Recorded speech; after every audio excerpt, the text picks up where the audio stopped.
ಬದುಕೀಗ ಇರುಳು.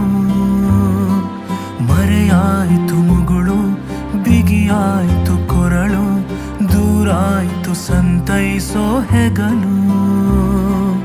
ಅನುಮಾನದಿಂದ ಅನುರಾಗಕ್ಕೊಂದೆ, ಅನುಗಾಲ ನಿನಗೆ ನೋವನ್ನೆ ತಂದೆ.